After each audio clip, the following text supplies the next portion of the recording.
विष्णु सर्व मतलब कृष्ण से विष्णु आ सकता है, लेकिन विष्णु कृष्ण से नहीं आ सकता।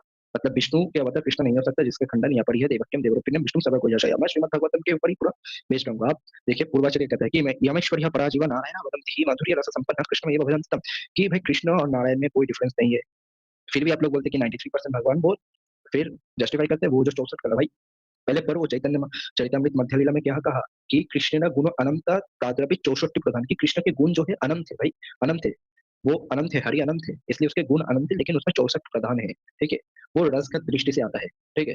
कि उसमें नारायण के जो फॉर्म है उसमें लीला प्रेमना प्रियाधिक्यम माधुर्यम वेणुरूपयो इति अशतम प्रोक्तम गोविंद से चतुष्टकी में जो चार जो है ये नारायण में प्रकट नहीं होता। मतलब नारायण के जो चतुर्भुज रूप है उनमें प्रकट नहीं होता। ठीक है। चैतन्य चरितमृत में भी इसका आया है वर्णन। अच्छा दिखाता हूँ आपको।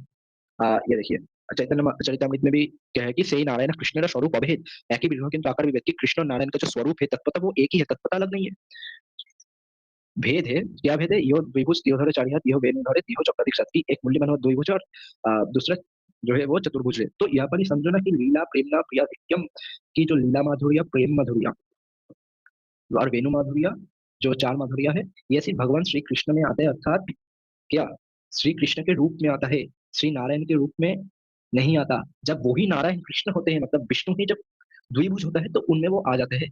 इसका समन्वय अगर आप करेक्ट मतलब करेंगे रिकॉन्सिलेशन की देवक्यम देव रूपिण्यम विष्णु समग्रयशया, कि वही विष्णु जो चतुर्भुज है। यहाँ पर आप आगे पढ़ना स्टोरी कितना अद्भुतम बलकम अमुचक्षणम शंख चक्र गदा युधा युधम, कि शंख चक्र गदा रूप धारण करके पीतंबर धारण करके साशंक चक्र सकृत कुंडलम सपीत वस्त्र सरसी रोहिक्षणम सहार वक्षस्थले कौस्तुभश्यम नमामि विष्णु से चतुर्भुजम। ऐसे विष्णु जब द्विभुज हो गया तो वही तो मतलब विष्णु ही तो कृष्ण होते। तो अगर इसका समन्वय करेंगे ऐसे कि यो ते द्विभुज यो धरे चार्य यो वेणु धरे यो चक्रदिक् सत, और वहां पर लीला प्रेमना प्रियाधिक्य माधुर्य वेणु रूपयो सदनम प्रोक्तम गोविंद से चतुष्टयम। तो बाहर से आता है कि जो भगवान नारायण के जो रूप है शंख चक्र गदा पद्म, उसमें वो चार गुण नहीं आता है। जब वही नारायण अपने द्विभुजा को छुपाकर जब कृष्ण रूप धारण करते हैं, ठीक है, जब कृष्ण रूप धारण करते हैं अकॉर्डिंग टू श्रीमद भागवतम की विष्णु ही जन्म लेते हैं, फिर चतुर्भुज से वो द्विभुज होता है। जब चतुर्भुज से द्विभुज होता है तब उनमें वो चार गुण जो है वो हो जाता है।